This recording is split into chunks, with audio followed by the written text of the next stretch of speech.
Imagine having the cops show up to your front door saying that there's somebody running through your neighborhood with a military-grade rocket launcher. What would you do? Chicago is one of the big cultural hubs for hip-hop. Some of the biggest, most influential artists from the game came from the city, and the drill wave really began to take off once Chief Keef blew up and brought the sound to the mainstream. At the same time, Chicago is notoriously associated with the rampant gang activity, and the South Side is constantly brought up as a hotspot for crime and gun violence. Over the last decade, the name Chiraq has really taken hold because of how dangerous some of these neighborhoods actually are. Chicago rapper King Louis was credited for coining the term Chiraq back in 2009. Louis released a mixtape in 2011 titled Chiraq Drill and Noise. The nickname gained traction in the press as the violence in Chicago worsened. In 2012, the Daily Mail reported the misleading headline that more people were being murdered in Chicago than the United States members killed in Afghanistan. It was a bogus claim and completely false, but alas, the nickname stuck. The term continued gaining traction through 2013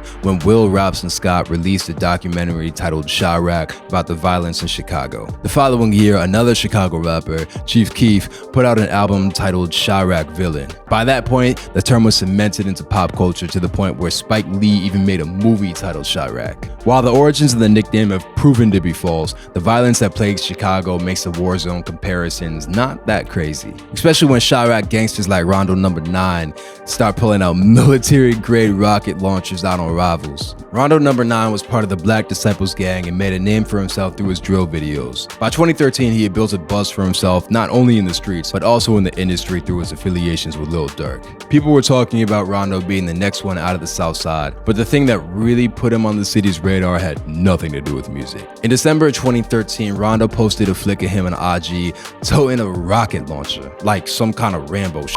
Full-fledged RPG. It turns out that these rocket launchers were made in Sweden, but the US military purchased a ton of them. They're basically one-shot, single-use deals. Once they're fired, you can't really do anything else with the actual launcher. Rondo carrying one of these on his shoulders got a bunch of attention, not only from his fans, but Chicago Police Department as well. You see, long before the rocket launcher pictures showed up, the Chicago police were already logging and archiving social media posts from gang-affiliated people in Chicago.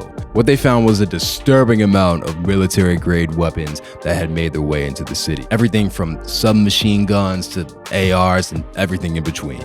The cops issued an official safety bulletin and alert, warning that Rondo No. 9 was running around the city in possession of an RPG. They had his government name and photo printed up on a flyer that they distributed around the neighborhood. Needless to say, this generated a ton of attention, and a lot of people who might not have known Rondo No. 9's name before definitely tuned in now. Rondo deleted the pictures and tried to play it off like it was just a joke, but another RPG ended up surfacing in another artist's social media not too long after. This whole episode, from the RPG post to Chicago PD's response, was so crazy that it contributed to the image of the city being a war zone. The idea that multiple rappers were able to get their hands on legitimate rocket launchers was enough to grab the attention of national news, hence fueling the name Chiraq. Believe it or not, that's not actually what ended up taking Rondo No. 9 down. He kept making music, racking up cosigns from major artists like Meek Mill and Lupe Fiasco. But even though he was knocking on the door of the industry, Rondo's street connections ultimately ended up destroying his shot of ever building a career. On February 24th, 2014, Rondo and another BD 600 affiliate, C-Die, were out looking for someone who fired shots at a party. They ended up pulling up on a 29-year-old cab driver named Javon Boyd, who was waiting in his cab for a customer. Rondo and C-Die confronted Boyd, asking him if he was in the area. When Boyd said that he was, they shot him 7 times and left him to die. Rondo and C-Die fled the scene, but the cops caught on to them and quickly hit them with murder charges. Between surveillance footage of the shooting, fingerprints left on the car, and witness testimonies of a couple women who were rolling with them at the time, both Rondo and C-Die were convicted of murder. Rondo was hit with a 39-year sentence and isn't due to be released from prison until 2056. The thing is, it's not hard to imagine Rondo's life turning out completely differently.